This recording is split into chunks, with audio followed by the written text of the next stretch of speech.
Hey guys, it's time for the question of the week. Today's question comes from our YouTube channel, and I'd just like to give a big shout out to our YouTube audience and our subscribers on YouTube.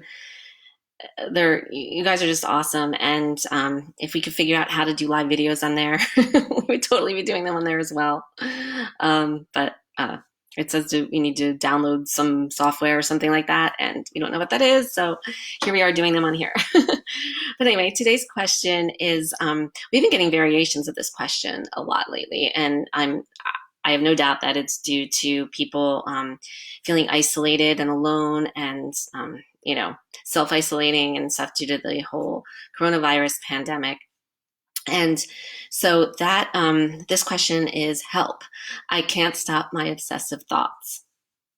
And in one variation or another, we're getting questions all about this. And yes, when you're bored and you don't have time to go spend, your social life has basically come to a halt, or you'd usually be out with your friends or traveling or shopping or doing some other things, you know, when you're sitting home and all of that activity has stopped, you have more time to be with yourself, and your fear-based energy takes over, and you have more time to think and analyze and obsess.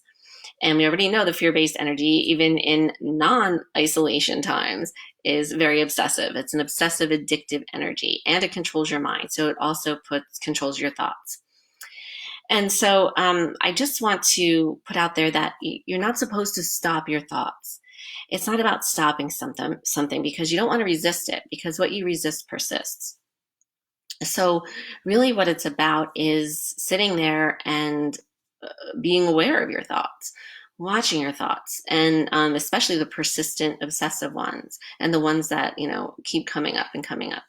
And really understanding though that it's not really the thought, and you don't want to attach, it's the energy with the thought. You don't want to feed the energy that's behind the thought.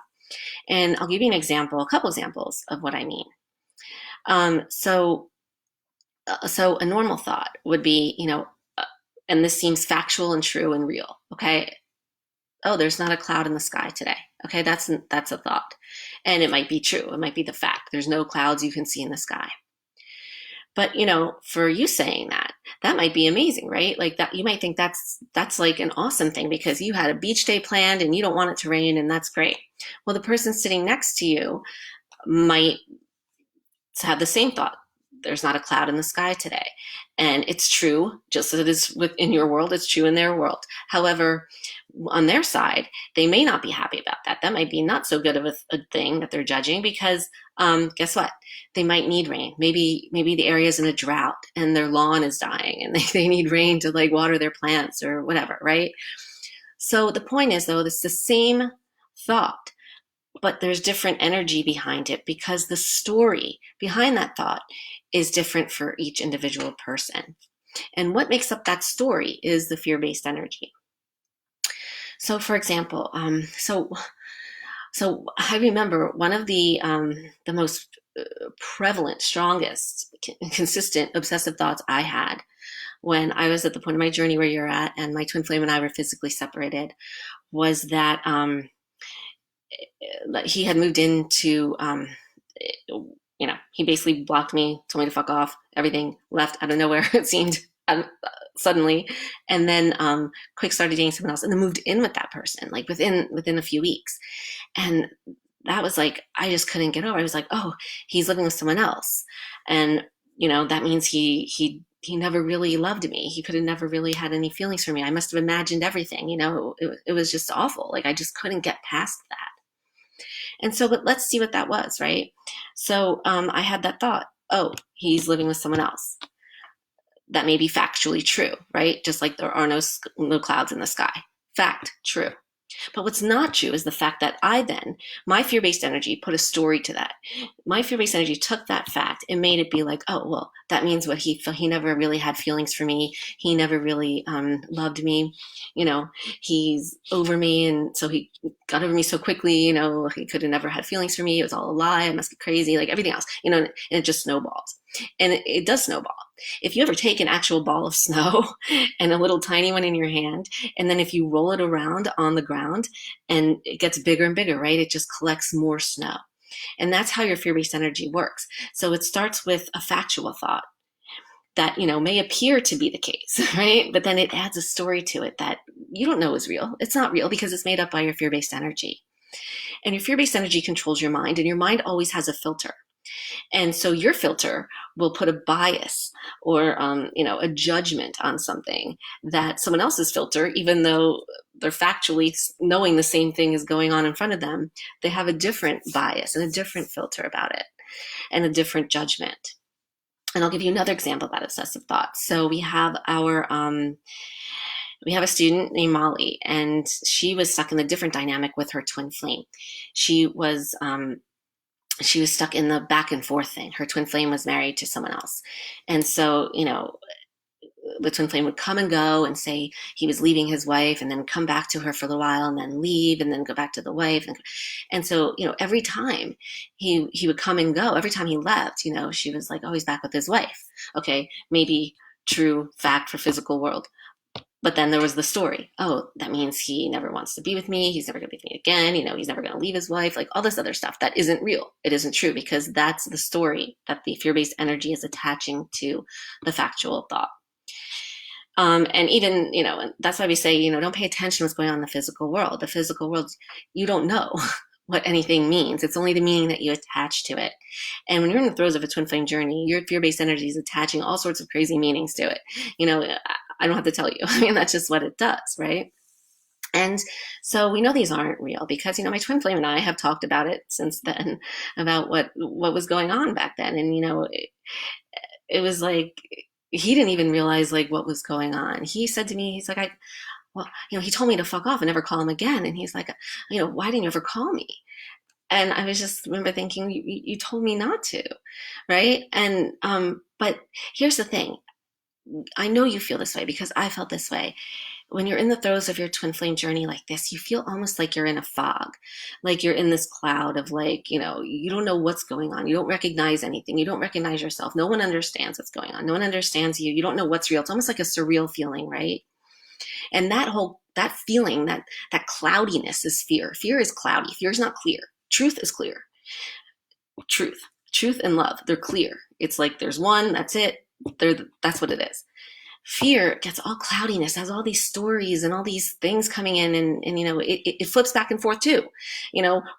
One day your fear-based energy could think and judge something as bad. The next day it could judge the very same thing as good, right? But either way, it's a judgment, and it's a filter, and it's a bias, and it's clear, unclear, and cloudy, and it just puts you in this heavy fog. But that heavy fog of fear-based energy, remember, it's the same exact fear-based energy that is your twin flame, that you share with your twin flame. And so if you're feeling it in that fog, your twin flame is also feeling in that fog. And so while it's almost surreal and you don't even know what's going on and you can't tell which end is up, either can they. It's the exact same thing. It's the exact same energetic field of fear that you guys share together, you and your twin flame. And so when you are moving along the journey and you're shifting and you're balancing and you're, whatever, feeling great, and you're lifting that fear, that fog, you're lifting it, that cloud. It's also simultaneously lifting for your twin flame as well. So they're getting clear and they're getting clearer. And the stories that they're telling themselves about why they're pulling away from you or whatever are dissipating, just as your stories are going to go away. And you're just going to have truth there. And then that's when your soul can bring you together, because your soul can only bring twin flames together in absolute truth. This journey is about getting to know and understand yourself. And that means getting raw and honest with yourself. And that means you don't settle for things. You don't tell stories. You don't sugarcoat things. You don't betray your true desires, just to get approval or acceptance from someone. In this case, your twin flame. You don't do that. You don't focus on what's not real, which is what the twin flame is doing, saying, thinking, feeling in the physical world. You focus on yourself. And so as you do all of those things and you lift the cloud for yourself, you're lifting it for your twin flame as well. And that's the beauty. That's just the beauty of the whole twin flame relating experience, is that you are the same being. You are the same soul. So what you do for one is done for the other. And it doesn't matter that they know what's going on. They never have to know. That's not their role here. Your role is to know, to resonate, to do these to apply this truth to your own journey and within you. And in so doing, it applies to them as well. And but the trick here's the tricky part of this, is that these stories, they're some of them are like glaringly obvious, but the majority of them are hidden. They're hidden deep within your subconscious. They're hidden there, and they are accompanied by not just stories, but also limitations, limiting beliefs, behavioral patterns, triggers. There's so many things going on subconsciously with your fear-based energy, things that have been ingrained in you, things that have been ingrained in you since the beginning of your lifetime, from society, from your parents, from friends, who knows, just things that you may have read. And so, and like, it's like, remember, the fear is like a snowball. Just throughout your whole life, it's been collecting and big and picking up things as it goes and getting bigger and bigger and bigger. And so, that's what we're here for. That's where we come in. We help you pick out, and we'll identify and help you see your stories and your triggers and your hidden beliefs and your subconscious patterning and all of that. That's what we do. That's what we're trained to do. That's what we know how to do. And so if you would like help doing this, because you got to get them all, you can't even have one left in there, not one. It will just keep at it, and then it'll start growing bigger and bigger again. You need to get them all. You need to really get them all. And so in order to get them all, you have to be able to identify them. You have to see them. And most of us can't see the forest for the trees when it comes to this. And most people need help, and that's perfectly fine. You don't have to feel, embarrassed or ashamed or anything if you need help with this, because most people do. I did, and all of our students do, and they're all so much better for it, and as am I. So we are here for you. Definitely schedule a call with the link below this video. And there's also a bonus video there for you to watch as well. But schedule a call. We're here for you. We've made more spaces available, especially during this crisis, because we know, we've been inundated with people, and we know that, it's been a very, very, distressing time, lonely time, boring time. And in all those instances, that's just like feeder for the fear. So we definitely want to speak with you. We can help you. Don't hesitate to call us. We will accept your call, and we will take your call, and we'll work with you until we'll help you on the call, get complete clarity, and help lift the cloud for you. So click the link below this video to schedule it, and have a great weekend, everyone. Lots of love.